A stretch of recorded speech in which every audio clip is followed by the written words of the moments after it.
안녕하세요, 여러분. 로건의 커리어 치챗, 로커 치챗의 로건입니다.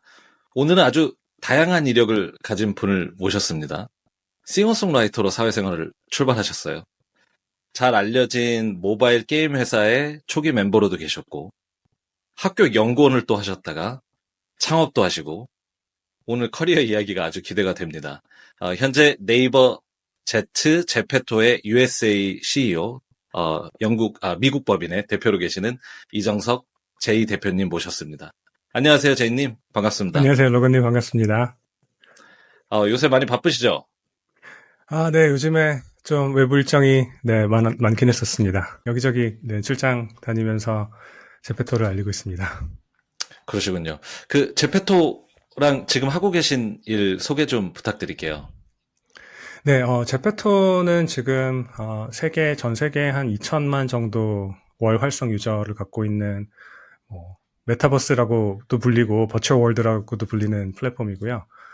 지금 미국 법인을 이제 제가 4년 전에 제 스타트업이 그 스노우에 인수되면서 미국 법인을 맡아서 운영하기 시작했고, 최근에는 이제 본사에서 이코시스템이라는 그룹으로 제페토에서 이제 활동할 수 있는 다양한 플레이어들, 뭐 개발사들이나 아니면 에이전시들, 스튜디오들, IP 브랜드들 만나면서 어떻게 같이 협업할 수 있는 방안이 있을까 고민하고 엑스큐트하는 일을 하고 있습니다. 음, 굉장히 다양한 분을 많이 만나시겠네요. 파트너사들도 굉장히 많고, 네, 그래서 미팅이 되게 많으시겠어요. 네, 굉장히 거의 뭐 하루의 대부분의 시간을 미팅으로 보내고요. 음, 브랜드 IP 쪽부터 이제 요즘 이제 핫한 뭐 젠 AI 스타트업부터 스튜디오들, 에이전시들 되게 다양한 분들 만나고 있습니다. 얼마 전에 홍콩에도 계셨다가 LA도 가셨다가 지금 이제 또 바쁘게 좀 일정을 보내고 계신데 오늘 이렇게 자리해 주셔서 감사드리고 오늘 1시간 정도 커리어 이야기 나눠볼 텐데 저희가 시작하기 전에 제가 빠르게 한 3가지 정도 질문 드리거든요. 네, 아이스 네, 브레이킹 식으로 이제 제이 대표님의 좀 개인적인 거 좀 알아보는 시간 질문 드리겠습니다. 서핑을 되게 좋아하시는 걸로 알고 있어요. 네, 어디서 주로 서핑을 하시는지. 네, 잘하지는 못하는데 좋아하고요. 여기 말리부가 가까워서 보통 때는 말리부를 가고 이제 스트레스를 많이 받아서 하루 종일 서핑만 한번 해야겠다 싶을 때는 한 3시간 운전해서 그 멕시코 국경을 넘어서 로사리또라는 동네가 있는데 그 음. 동네로 한 두세 달에 한 번씩은 갑니다. 아, 그래도 한두 달에 한 번씩은 꼭 서핑을 이렇게 하려고 좀 하시는 편이네요. 네, 마음 같아서는 그냥 바닷가 앞에 살면서 매일 아침 하고 싶은데 음, 현실적으로는 또 LA가 차도 엄청 막히고 그래서 좀 마음 먹고 가야 되더라고요. 음, 알겠습니다. 그 두 번째 질문은, 제이님의 소울푸드가 좀 궁금한데요. 평생 한 가지 음식만 드셔야 된다. 그러면 어떤 걸 드시고 사시겠습니까? 이거 저도 와이프랑 얘기해 보면서 생각해 봤을 때 크게 세 개였는데 하나는 돼지국밥, 두 번째가 이제 그 쌀국수, 베트남 음, 쌀국수, 그리고 세 번째가 타코였거든요. 네, 그 중에 굳이 하나만 고르면 돼지국밥일 것 같아요. 어, 네. 그 세 개가 두 가지는 공통점이 있네요. 그저 국물이 있는 형태고. 네네네. 그렇죠. 그리고 타코는 조금 다른데 뭐 어떤 건가요? 좀 매콤하게 드시는 돼지국밥을 좋아하시나요? 이렇게 좀 그 뭐랄까 네. 제조를 좀 해서. 저는 뭐 넣는 것보다 그냥 하얀 국물인데 좀 진한 음, 돼지국밥 좋아하는 것 같아요. 근데 그게 왜 이걸 좋아하냐고 생각해 보니까 제가 대학원 때 이제 그 연구하다가 가끔 부산으로 서핑을 하러 가면 거기서 이제 추운 날, 그러니까 겨울에 서핑을 하다가 끝나고 나서 이제 돼지국밥을 같이 이제 서핑한 친구들이랑 먹었을 때 이 이제 온몸이 녹아내리는 그 느낌이 그때가 굉장히 행복하다는 이제 그 메모리랑 같이 이제 연관이 돼서 딱 그 돼지국밥을 먹으면 긴장이 풀리는 그런 음, 그게 이런 게 진짜 그냥 소울푸드인가 싶더라고요. 음. 뜨끈한 국밥 한 그릇 그런 느낌으로. 네. 네.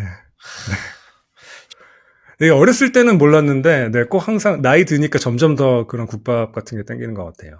맞아요. 한국 네. 출장 가면 꼭 순대국밥을 먼저 첫 끼로 먹어야 뭔가 네. 출장 일정이 시작되는 그런 그쵸, 그쵸. 느낌이 들거든요. 네. 예, 알겠습니다. 돼지국밥, 예, 소울푸드, 소울푸드였고, 한 가지 더 질문 드리면, 지금 미국에 살고 계시죠? 이제 네. 뭐, 하루 일상 중에, 꼭 하루의 루틴 중에 이거는 내가 꼭 빼놓을 수 없다. 난 이 루틴을 정말 사랑한다. 뭐 이런 게 있으실까요? 네. 제가 아침에 커피 마시고 그냥 공복에 웨이트를 집에서 하는데 한 45분에서 50분 정도 거의 매일 하거든요. 근데 음, 그러니까 일요일 빼고 매일 하는데 그게 저는 굉장히 소중한 것 같아요. 이게 뭔가 몸매 관리를 해야지 혹은 뭐 심지어 건강에 좋으니까 해야지 이런 것도 아닌 것 같고 그냥 저한테는 이 시간만큼은 뭐 폰도 안 보고 그냥 아무 디스트랙션이 없이 그냥 온전히 그냥 고통에만 집중하는 게 숨소리와 고통에만 집중하는 게 어떻게 보면 좀 변태처럼 들릴 수도 있는데 그런 기제가 없으면 이렇게 머릿속을 비워놓는 경험을 이제 하루에 하는 게 쉽지 않은 것 같아서 저는 약간 음, 뭐 이 사바트 같은 개념이 어떤 분들은 한참 일하시다가 이제 좀 쉬시기도 하고 그게 좀 더 간헐적으로 올 수도 있는데 그냥 하루에서 아주 조그만 블락이더라도 저에게 약간 휴식을 주는 되게 어떻게 보면 움직이는 게 되게 뭐 휴식은 아닌 것처럼 보일 수도 있는데 밖에서 보면 저는 그냥 그게 굉장한 휴식인 것 같아요. 이렇게 음. 멘털리 비워낼 수 있는 게 마음과 정신적인 휴식. 굉장히 그쵸. 굉장히 음, 소중하게 생각합니다. 네. 어, 매일 하시나요? 매일 합니다. 네. 주말에도. 주말에 토요일은 하고요. 근데 음, 토요일은 보통 집에서 안 하고 그 월화수목금은 집에서 하고 토요일은 이제 친구들이랑 어디 짐에 가거나 밖에서 합니다. 그러니까 토요일은 소셜 워크아웃이고 어, 일요일은 그냥 쉬고요. 네. 음. 야, 진짜 좋아하시는군요, 운동을. 네, 엄청 좋아합니다. 아, 근데 출장 많이 다니시면은 운동하는데 조금 아, 불편하시기도 네. 하겠어요, 가끔. 출장 다닐 때도 그 호텔을 제가 고를 수 있는 기회가 있으면 짐이 좋은 호텔을 고릅니다. 저는 잠자리는 별로 오히려 신경 안 쓰고 그냥 사진을 보고 아 여기 새로운 기구가 있네. 약간 이런 스타일이라서 네. 호텔 가면 또 나름대로 새로운 자극이 있으니까 좀 설레하고 그럽니다. 야, 호텔을, 짐을 보고 고르신다, 출장 가시는 호텔을. 제가 진짜, 고를 기회가 있을 때는요. 네. 고를 기회가 있을 때는 오히려 네. 잠자리보다도, 진짜 그 정도로 또 운동을 좋아하시고. 알겠습니다. 재밌네요. 그, 항상 그 운동하는 시간을 뭐랄까 따로 챙겨 놓으심으로써 네. 조금 내가 나를 통제할 수 있는 그런 시간, 그리고 내 마음을 좀 챙기는 시간, 그런 거를 꼭 네. 갖는, 예, 그런 게 참 좋은 것 같습니다. 알겠습니다. 커리어 얘기를 좀 해볼게요, 제이님. 네네. 어디서부터 시작을 해야 될까요? 워낙 네. 다양한 롤들을 많이 하셔서, 네. 어, 처음에 그 사회생활을 이제 가수를 하려고 하셨잖아요. 뭐 네네. 그 가수를 하려고 이런 음악 스튜디오에서 이제 활동을 그래도 꽤 오랫동안 하셨죠. 거의 10년 가까이. 네. 언제셨어요? 제일 처음으로 난 좀 음악을 해야겠다라고 생각하신 게. 제가 중학교 저학년 때까지만 해도 그냥 컴퓨터에 빠져 살다가 이제 처음 음, 음악에 눈을 뜬 거는 중학교 2학년 때 친구들이랑 그 동네 길거리를 지나가다가 이제 지하실에서 나오는 기타 소리를 듣고 매료가 돼서 그냥 무작정 내려가서 문을 이렇게 노크를 한 다음에 열었을 때 이제 이 머리에 포마드를 바르시고 포니테일을 하고 담배를 탁 무시고 이렇게 되게 멋있게 기타를 치는 아저씨를 만났는데 그때가 이제 처음 음악에 약간 눈을 떴던 시기인 것 같고요. 근데 음, 저희가 이제 그분에게 스승님이라고 부르면서 이제 친구들이랑 같이 밴드를 조직해서 저희끼리 그냥 놀았던 게 처음이고 진짜 음악을 업으로 해야겠다라고 생각한 거는 고등학교 1학년 때였던 것 같아요. 그때 이제 밴드부에 들어가서 첫 공연을 했는데 저희 학교에 그 뉴질랜드 이제 자매 결혼 맺은 고등학교 친구들이 와서 제 입장에서는 저 백인 애들이 여기 와서 제 노래를 듣고 막 신나한다는 게 물론 그 친구들은 제가 공연을 해서 신났다기보다 아는 노래가 이제 나와서 신났겠지만 그 음, 광경이 되게 아직도 엄청 생생하게 남아 있고요. 그래서 음, 이때 나는 음악을 해야겠다라고 이제 부모님께 학교 그만두고 서태지처럼 락스타가 음, 돼서 효도하겠다라고 이제 얘기를 했을 때 이제 굉장히 당황하셨죠, 어머님은. 왜냐면 제가 그래도 뭐 어느 정도 공부를 꽤 하던 상태라서 뭐 음, 당연히 이제 스카이를 가겠지라고 이제 생각하고 있었는데 제가 갑자기 그만둔다 그러니까 되게 굉장히 당황하셨을 텐데 근데 되게 차분하게 보험 든다 생각하고 대학 가면 이제 네가 요청하는 제가 이제 한 2천만 원 정도가 필요하다. 나에게 투자해라라고 과감한 그 디맨드를 했었는데 대학 와, 가면 해주겠다라고 해서 대학을 가게 됐죠. 공부를 네. 곧잘 하셨는데 갑자기 음악의 길을 간다고 하니까 부모님께서 네. 놀랄만도 하신데 그래도 대학을 가는 어떤 서로 간의 합의로 서포트를 네. 해주셨군요. 네네. 음, 사실 2천만 원은 공부를 한 지원 것도 받으셨어요? 받았습니다. 네. 어, 근데 그 어머님이 저를 잘 아셨던 것 같아요. 제 성격을. 제가 음, 중학교 때는 초반에 공부를 안 했었거든요. 근데 공부를 왜 해야 되는지 모르니까 이게 무슨 효용인지를 잘 몰라서 안 하고 있었는데, 이제 제 친구가 한 명이 농담으로, 야, 솔직히 뭐 평균 90점 못 넘으면 인간이냐 이런 말을 한 번 한 적이 있는데, 아마 그 친구 잘 기억도 못 할 거예요. 근데 그게 굉장한 그 자극이 돼서 약간 그때 어린 마음에는 네가 지금 공부로 날 무시했어? 그럼 네가 제일 잘하는 걸로 널 꺾어주겠어? 막 이런 약간 이제 어떻게 음, 보면 건강하지 않은 마음인데 그래서 이제 공부를 하고 런 이제 제 성격을 아니까 쟤는 말린다고 될 애는 아니고 음, 뭔가 그 합의점에 다다를 만한 뭔가를 건네야 제시해야지 말을 듣는 애다라고 생각하셨던 것 같아요. 음. 네. 그래서 대학 진학을 하셨고, 네. 그때부터 대학교를 다니면서 본격적으로 좀 음악을 시작을 하셨나요? 네, 더? 음, 대학교에 이제 뭐 신방과를 진학했고 이제 또 운이 정말 굉장히 좋았던 게 저 때가 그 딱 수시 1학기가 처음 생겼을 때였어요. 그 수능을 안 보고도 대학에 들어갈 수 있는 문이 처음 열린 해였는데 음, 그래서 저는 이제 1학기 수시로 합격장을 받았고 수능을 안 봐도 되는 상황이 되었고 그때부터 이제 음악을 하면서 이제 여기저기 오디션을 보러 다니고 이제 제작사를 만나려고 하다가 이제 20살 때 당시에 이제 아이비 뮤직이라는 회사가 있었는데 뭐 음, MC몽, 피플크루 이런 분들 요즘 분들은 어, 모르실 수도 있는데 네. 그런 분들 있는 회사와 계약을 20살 때 했죠. 그래서 음, 그때부터는 이제 소위 연습생 네, 신분으로 거의 학교 수업은 아침에 그냥 그러니까 무슨 과목인지 고르지 않았고요. 그냥 음, 아침에 몰아넣을 수 있는 과목들만 다 선택했었고 1시 음. 안에 끝낸다 학교는. 그러고 와서 이제 한두 시부터 밤까지는 계속 연습하는 생활을 했었죠. 아, 그 되게 유명한 분들이잖아요. MC몽, 피플크루 이런 분들이 네네. 그 당시에. 그러면 그 아이비 뮤직이라는 곳도 굉장히 좀 알려진 연예인들을 많이 배출하는 그런 기획사였나요? 네, 당시에는 그래도 꽤 음, 유명했었죠. 그때가 이제 뭐 SM, YG, JYP처럼 이제 케이팝이 이렇게 산업화되기 이전 음, 시대라서 좀 이렇게 뭐 회사의 체계를 갖췄다거나 아니면 뭐 계약이 굉장히 공정하거나 이런 거 아주 거리가 먼 시대긴 한데 네, 지금 생각해보면 그것도 굉장히 자양분이었던 것 같아요.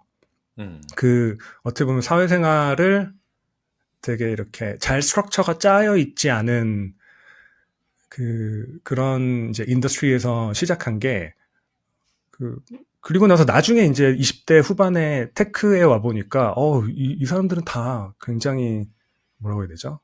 청렴하고 약간 음, 양반이고, 뭐 여기서 누가 되게 힘든 매니저라고 해도 저한테는 이 사람이 왜 힘들지? 이 정도면, 이 정도면 굉장히 훌륭한 양반인데, 이런, 네, 음. 느낌을 갖게 해줬던 것 같아요.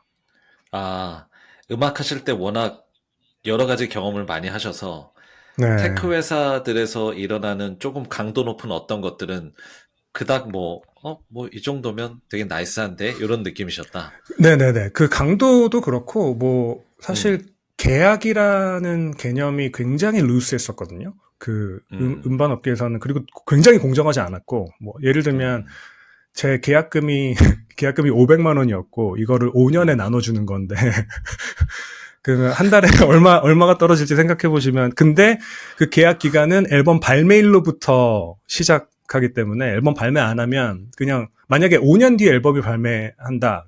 그러면 10년 계약을 500만 원에 하는 뭐 이런 식의 이제 계약 구조였어서 그런 진짜. 것과 비교했을 때 뭐 이를테면 그 뭐라 그러죠? 그 열정 페이 이런 예, 개념 예. 정도는 아주 뭐 이거 회사에서 내가 배우면서 음, 이것저것 해볼 경험 가지면서 조금이라도 월급이 나와? 땡큐 막 이런 이제 느낌이었던 거죠. 그러니까 사람이 받아들인 게 굉장히 상대적이니까 물론 뭐 삼성 이런 데서 인턴을 하다가 열정 페이 하면 이게 뭐한 짓이야 이런 느낌이 들 텐데 제 입장에서는 곡 다 쓰고 뭐 크레딧에서 제 이름 빠지는 거 이런 거 경험하다가 음. 그 다음에 열정 페이면 이 정도면 감사하죠 이런 느낌이었던 것 같아요.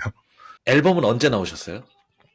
제 앨범이 2009년에 이제 제 싱글을 냈고요. 그 전에 이제 나왔던 음, 앨범들은 제가 부른 거는 아니고 이제 다른 랩 아티스트들한테 이제 곡을 팔거나 뭐 피처링으로 참여했던 것들은 그 이전에도 있었는데 제 싱글을 냈던 거는 2009년이었습니다.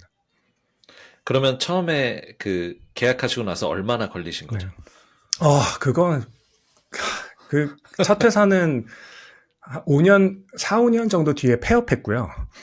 아, 네, 그러니까 제 의지와 상관없이 폐업됐고 이제 저를 다른 이제 레이블에 넘기는 거를 저랑 상의하지 않고 얘기를 하시고 있길래 근데 그것도 원래 저는 계약이 솔로로 나가는 거였는데 뭐 그룹으로 그때 당시 막 SG 워너비 이런 게 유행할 때인데 SG 워너비 음, 짭퉁으로 나가라 이렇게 의지와 상관없이 이제 다른 쪽으로 판권을 넘기는 일이 있어서 그때 처음 이제 소송도 해봤고요. 계약 풀어주세요.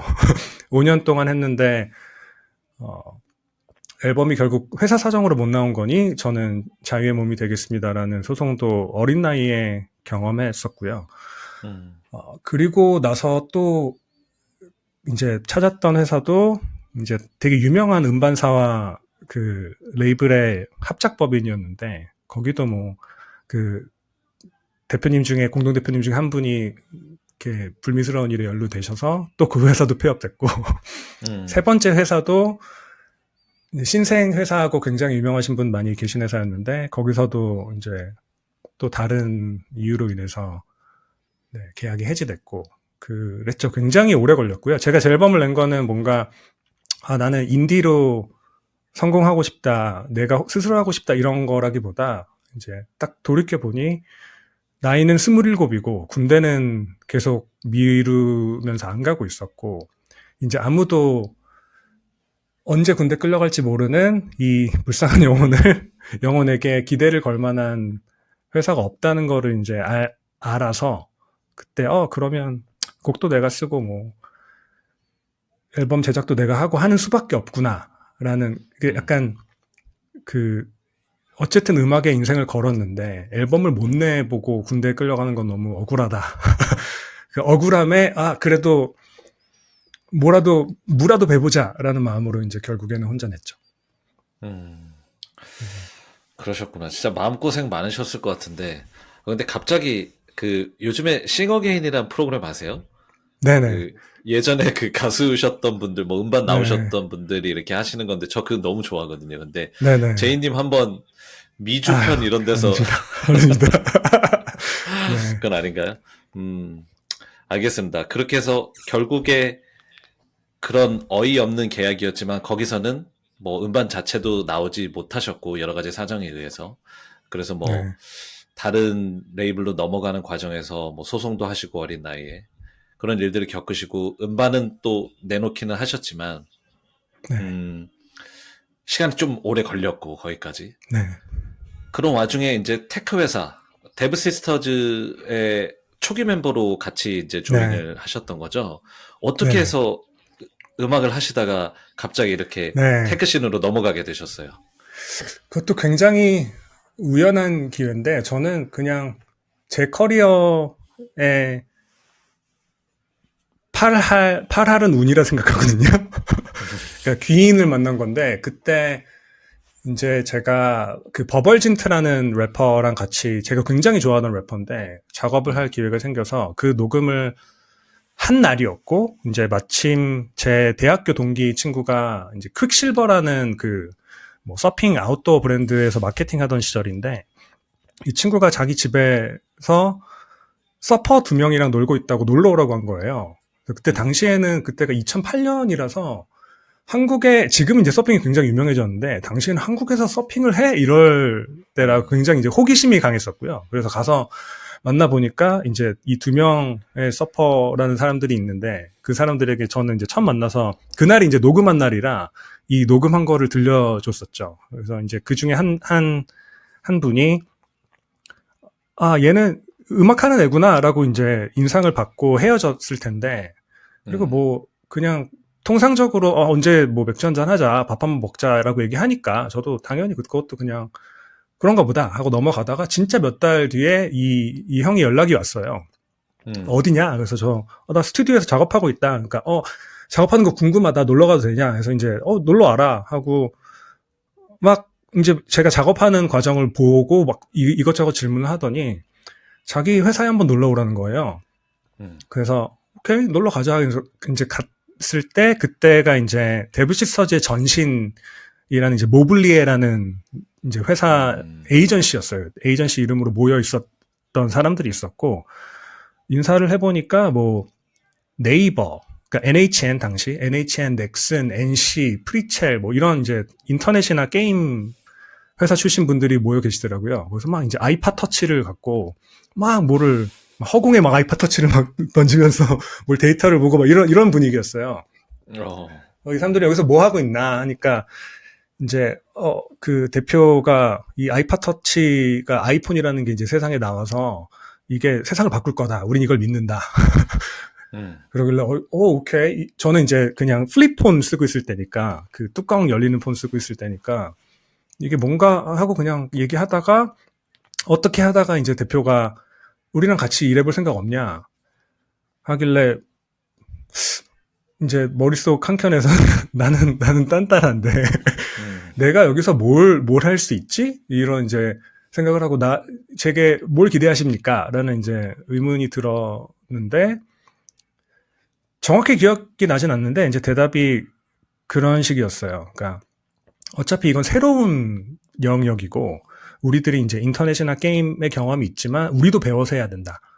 그러니까 빨리 배우기만 하면 기회가 있으니, 근데 빨리 배울 것 같으니까 한번 해보시죠. 이런 분위기. 그래서 같이 해보자. 같이 해보자. 네, 그래서 오케이, 재밌겠네요. 해보죠. 뭐 이렇게 시작하게 됐습니다. 아니 근데 처음에 네. 뭐를 해보겠다고 하던가요? 그러니까 뭐를 만들어 보겠다. 당시에는, 지금은 이제 데브 시스터즈가 쿠키런이라는 게임으로 이제 흥행을 시키고 뭐 상장도 하고 굉장히 자리를 잡았는데, 당시 처음 아이덴티티는 그 모바일 게임 디벨로퍼라는 아이덴티티가 없었어요. 그래서 일단 모바일이 열리고, 이게 터지는 게 게임이 될지 그냥 일반 앱이 될지 뭐가 될지 모르니 일단 시도해보자라는 분위기였고요. 지금 생각해보면 거의 동아리예요. 뭔가 회사 같지도 않고, 그냥 약간 그 어딘가에 꽂힌 그 재밌는 똘똘한 친구들이 모여서 이것저것 만들어보는 그런 형태였던 것 같고요. 그러니까 미국에서 뭐 거라지에서 시작하는 것 같은 것보다 살짝 그 체계가 있는 정도였던 것 같고, 이제 제가 음악 백그라운드가 있으니까, 그 뭐 게임을 만들면 배경음악이나 사운드 이펙트가 필요하고, 그리고 저희가 하던 것 중에 뭐 지금 생각해보면 정말 웃긴 건데 닭에다가 그 아이폰을 올려놓고 그냥 선풍기거든요. 이쁜 선풍기가 돌아가면서 바람 소리를 내는데 실제 바람이 나오지 않잖아요. 일단 어떻게 하면 저 바람 소리를 그러니까 루프를 계속 컨티뉴어스하게 유지하는 거를 어떻게 할까?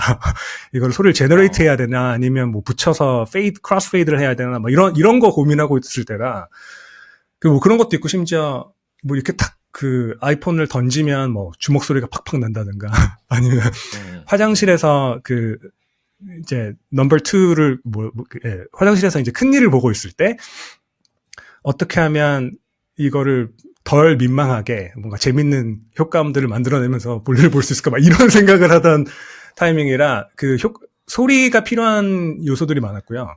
그래서 그 이제 대표 입장에서는 그냥 굉장히 그 최소한 당시에는 어쨌든 사운드 이펙트나 배경음악을 만들 수 있고, 그리고 이 새로운 기회들이 많기 때문에 뭐 프로덕트 매니저든 UX 디자이너든 뭐 해볼 수 있는 게 많다. 이런 상태였습니다. 그리고 뭐 영어도 좀 하고 그러니까 뭐 외부에 블로그 포스트를 하든 그 커뮤니티 인게이지먼트를 하든 어쨌든 뭐 할 게 많으니 해보자. 뭐 이런 식이었습니다. 네. 일단 좀 말이 잘 통하는 것 같은데 이래저래 네. 뭐 영어도 좀 하고 음악 작업도 뭐 계속 해오는 거고 네. 이래저래 좀 할 일들이 있겠다. 같이 좀 해보자. 이런 느낌이었군요. 처음에는.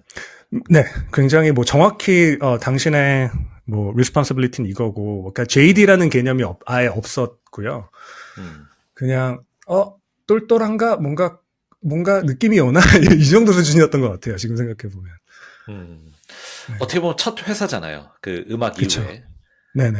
첫 회사를 지금 기억하실 때 이렇게 돌아보면 뭐 많은 시간이 지났지만 첫 회사는 나에게 어떤 기억으로 남았다. 뭐 한 단어나 어떤 그런 문장으로 좀 표현이 되신다면. 그냥 재밌어서 시간이 가는 줄 몰랐던. 네, 그냥 어떤 동아리 같은 활동보다 재밌었던 것 같아요. 어떻게 보면 저는 대학교 때 그런 동아리 활동 같은 거를 안 했기 때문에 그 음악 하느라고 이제 수업을 다 아침에 몰아넣고 뭐 1시부터는 그냥 음악만 하는 삶을 살다가 이제 뒤늦게 약간 대학교 때 동아리 같은 거를 첫 회사에서 경험한 느낌? 네, 마음이 잘 맞는 사람들이 뭔가 재미있는 질문을 하면서 그 질문이 말이 되는지 검증해보는, 네, 그거의 연속인데, 이게 너무 재밌어서, 밤에 뭐, 새벽 1~2시에 집에 가도 전혀 피곤하지 않은 그런 시간을 보냈었죠. 네. 너무 재미있는 일을 하는데, 맘 맞는 사람들하고 한다. 그거보다 그쵸. 더 좋은 거 네네. 없잖아요. 맞습니다. 커리어에서. 그런 첫 직장이었다라는 게 진짜 네. 너무 좋으셨던 것 같고. 여기서 캐비앗은 이제 제가 데뷔 서즈를 선택할 때 이제 보상을 보면 뭐 현실적인 얘기니까요. 아마 다른 분들도 도움이 되실 것 같아서 그때 제안받았던 보상은 그냥 인턴부터 대표까지 다 100만 원이었어요. 월급이. 무슨 롤을 하든. 무슨 롤을 하든 다 100만 원이었고 거기서 그냥 차이는 그 대표, 그러니까 그 시니어 에그제큐티브들은 이제 그 지분이 더 많죠. 스탁을 더 많이 갖고 있고 그 지분율만 차이가 나고 그 투자 받을 때까지는 월급은 다 동일했거든요. 근데 그때 이제 기회 비용으로 만약에 생각을 해보면 제가 당시에 그러니까 곡을 어떤 아티스트에게 팔면 그 편곡비로 뭐 한 300만 원, 500만 원 정도 나오고 그때 이제 생계를 위해서 그 영어학원에서 알바를 했었는데 영어학원에서 그냥 영어를 가르쳐도 한 달에 한 2, 300만 원은 버니까 그냥 영어 가르치고 곡 한 달에 하나씩만 팔아도 데뷔시 서지에서 버는 것보다는 5, 6배를 벌 수 있는 상황이긴 했거든요. 근데 그때는 뭐 심지어 이제 저에게 주어지는 스탁의 가치가 얼만큼이 될지도 이제 이걸 컨셉션라이즈 하기도 되게 어려운, 스타트업이라는 표현도 없었던 시절이니까.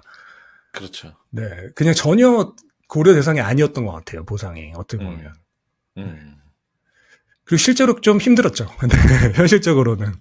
현실적으로 일단 뭐 월급 100만 원이셨으니까 힘드셨을 것 같고 스톡의 가치라는 것도 요즘에야 뭐 그런 것들이 많이 그쵸. 알려지고 선례들이 있지만 그때는 그런 걸 가늠하기조차 뭐 이게 의미는 있는 건지 이 주식이라는 게 뭐 그런 상황이셨군요. 근데 그때 영어 얘기가 나왔으니까 잠깐 해볼게요. 영어를 원래 좀 잘 하셨나요? 어렸을 때부터? 네, 영어를 제가 한국에서 계속 잘하긴 했는데, 중학교 1학년 때 만났던 제 친구가 지금도 베프고 같이 창업됐던 친구인데, 그 친구가 미국에서 살다가 오자마자 이제 한국 공립학교로 온 친구였어서 그 친구가 제게 굉장히 많은 미국 문물을 전파했죠. 제 음, 삶에 굉장히 지대한 영향을 끼쳤는데 뭐 이를테면 투팍, 스눕독 뭐 이런 이제 CD들을 미국에서 갖고 와서 같이 그 친구 집에서 들으면서 보냈었고 또 다른 친구도 그냥 완전 교포 친구가 음, 그냥 콜로라도에서 온 애가 한국말도 잘 못하는 애가 저희 학교로 떨어져서 어려서부터 이제 미국 문화는 친숙했던 것 같고요. 음, 그리고 제가 문화에 너무 빠지니까 이제 이 가수처럼 나도 노래하고 싶어 해서 이제 노래 연습도 막 따라하면서 이제 많이 배우고 내용이 알고 싶으니까 가사도 보고 그러다가 이제 대학 한 생각해보면 그냥 미국 문화를 좋아하니까 뭐 지나가는 이를테면 몰몬 막 그 선교사들 자꾸 이 친구들 저에게 한국어로 이제 포교를 하려고 하는데 저는 그냥 뭐 사실 몰몬엔 전혀 관심이 없지만 음, 너랑 영어 연습할래 하고 뭐 영어를 연습한다거나 음. 그렇게 하다가 이제 대학교 때 재외국민 전형으로 들어온 친구들이 많아서 대학교 때는 실제로 이제 한국어를 잘 못하고 영어가 훨씬 편한 친구들이랑 교제하기도 하고 그냥 아, 미국 표현은 이제 그 스트릿에서 거리에서 배우는 네. 그래서 조금 맞다. 그리고 제가 기획사 그 아이비 뮤직이라는 기획사에 들어갔을 때 거기 이제 프로듀서가 그 디 브라운이라는 형이 있는데 미국에서 온 백인이에요. 음, 예. 그래서 되게 재밌는 게 보면 제가 그 수업은 다 아침 한 8시부터 오후 1시까지 몰아듣고 이제 한두 시부터 밤까지 이제 기획사에서 연습하는 생활을 했는데 그때 저는 뭐 수업에서 무슨 대화를 하겠어요. 뭐, 야, 저거 숙제가 뭐였어? 요 정도 대화밖에 없고, 그냥 하루의 대부분을 이 형이랑 영어로 얘기를 해야 되는 거죠. 이 백인 프로듀서랑. 음. 그러니까 약간 되게 어떻게 보면 한국에 있으면서 어학연수 ESL을 진짜 포멀리 기회가 하진 좋으셨다. 않았지만, 예, 굉장히 기회가 좋았죠. 네. 음. 원래 좀 이렇게 스스럼 없는 성격이신가요? 외국 사람들한테 뭐 예를 네. 들면 중고등학교 때도 말도 걸고 이런 거에? 되게 뻔뻔한 스타일이긴 해요. 음. 네. 좀 눈에 그려집니다. 예전에 중학교 때, 네. 아니, 중학교 때 아니라 고등학교 1학년 때 네. 공연하셨을 때, 그 네. 뉴질랜드에서 온 친구들이 또 되게 좋아했잖아요. 네. 예, 그랬을 때 또, 뭐, 뒤풀이에서 많은 말씀을 하셨겠어요? 그분들하고. 그때만 해도 막 엄청 그 친구들이랑 얘기를 많이 했던 것 같진 않은데, 음, 근데 일상에서 많이 찾았던 것 같아요. 저는 그냥 그 음, 몰몬 선교사들 보이면 항상 잡고 한 적어도 30분, 1시간 얘기했던 것 같고, 어, 심지어 뭐, 지하철역 같은 데서 헤매고 있는 애들 있으면 가서 도와주고, 음. 그러니까 엄청 뻔뻔한 스타일이죠. 그러니까 한국에 있으면서도 네, 계속해서 이 영어를 진짜 스트릿에서 쓸 기회를 만드시면서 영어를 어떻게 보면 네, 배우신 건데, 그게 네. 이제 뭐 뻔뻔한 스타일이다 이렇게 말씀해 주셨지만 사실 진짜 영어 써야지 영어 느는 거잖아요. 그래서 그쵸, 그쵸. 네, 많은 도움 되셨을 것 같아요. 그거 말고 네. 혹시 제이님만 가지고 계시는 영어 뭐 공부하는 꿀팁 뭐 이런 거 있으신가요?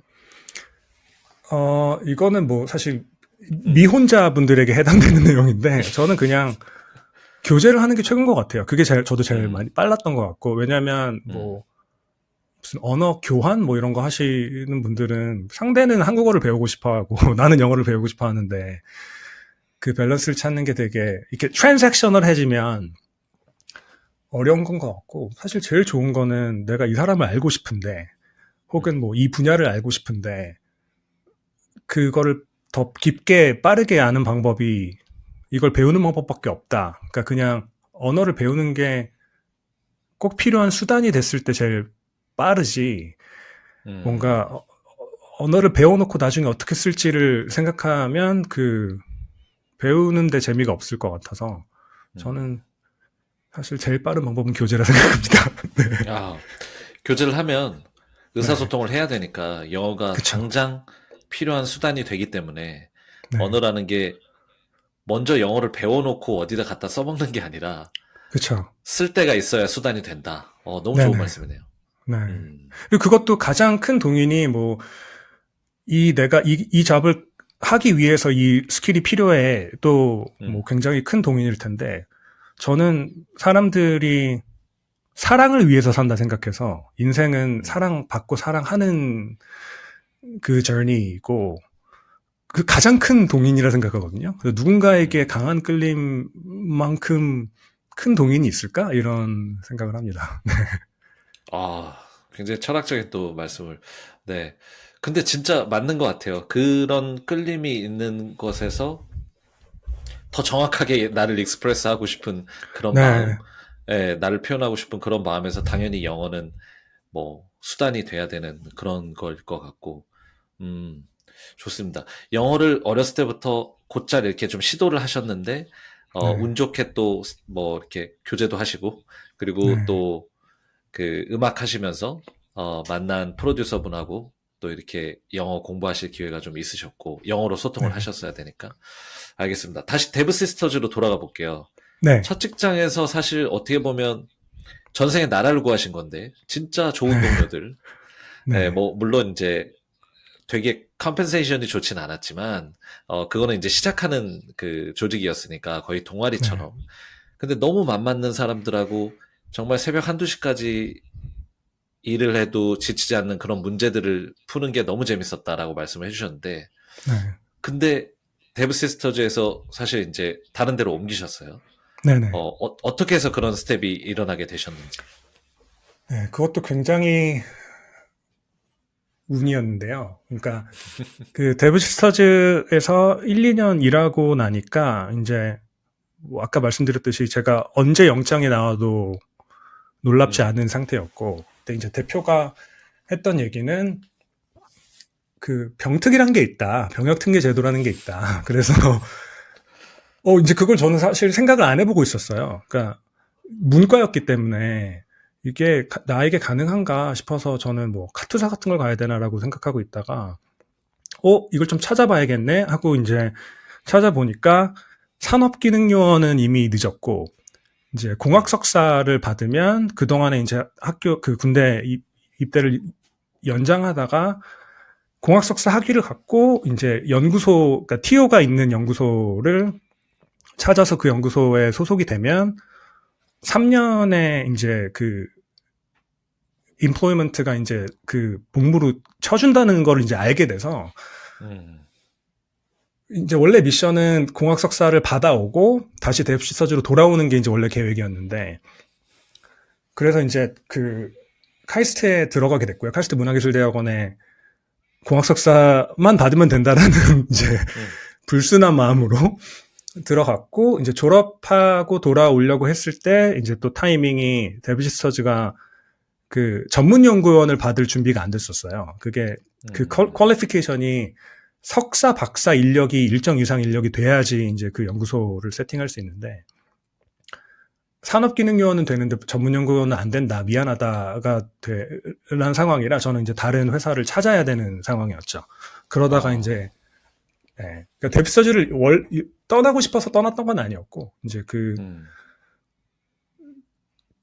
병역 특례를 하기 위해 이제 방안을 고민하다가 아쉽게도 뎁스터즈를 못 가게 됐었죠. 음. 어떻게 좀 길을 찾으셨어요?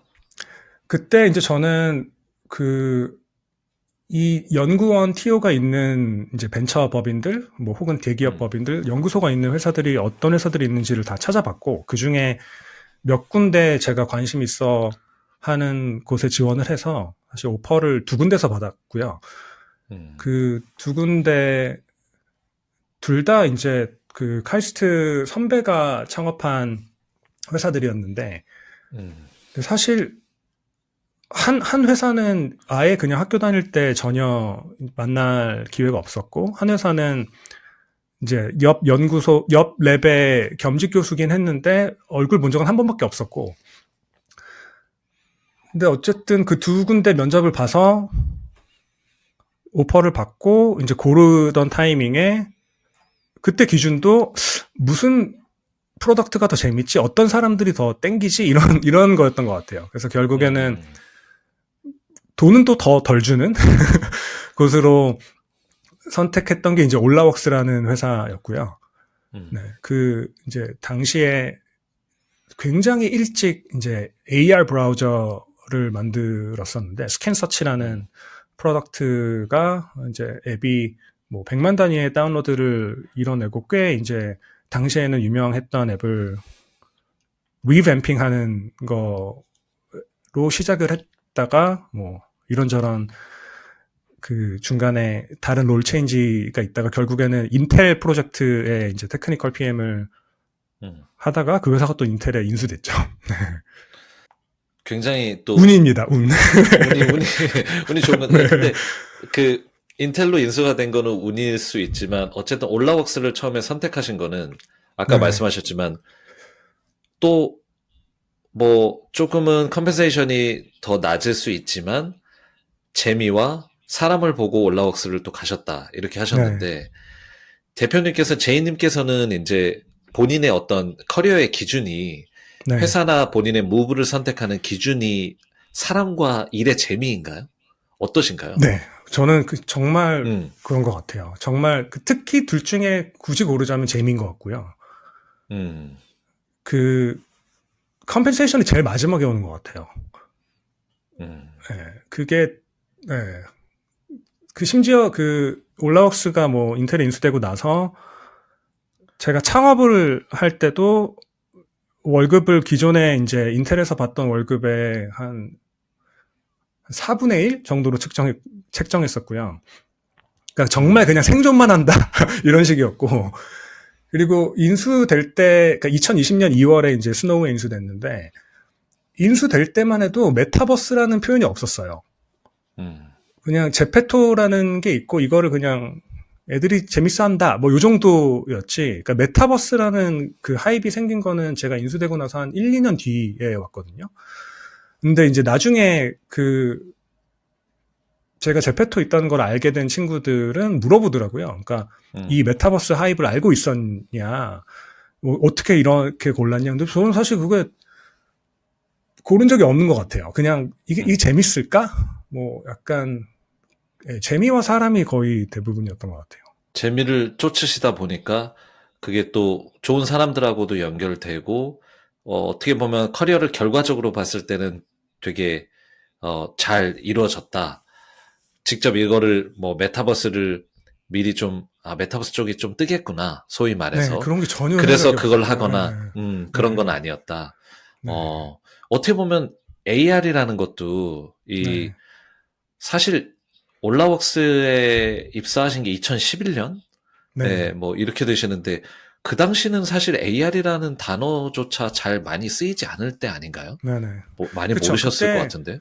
전혀 모르고요. 사람들 입장에서는 그냥 야 이게 뭔가 아이폰이라는 데서 카메라 위에 내 주변을 보면서 여기에 뭔가 어디에 무슨 교보문고가 있고 이런 것들을 카메라 인터페이스 위에 보여주는 것 자체가 굉장히 신기할 때고요. 어떻게 보면 이제 그냥 그 펑셔널리티보다는 아이 캔디인데 눈에 보기에 되게 뭔가 신기한 경험인데 그 뻔한 것들 말고 뭔가 이렇게 바운더리를 푸싱하는 그런 에너지를 좋아하는 것 같아요. 그래서 지금 생각해보면 그 올라웍스 창업자 중에 한 명인 그 류중희 대표가 지금은 뭐 퓨처플레이로 투자도 굉장히 활발하게 하시고 계신데 중희 대표님이 굉장한 비저너리라고 느꼈고 와, 저 사람은 한 10년을 내다보는 사람 같다.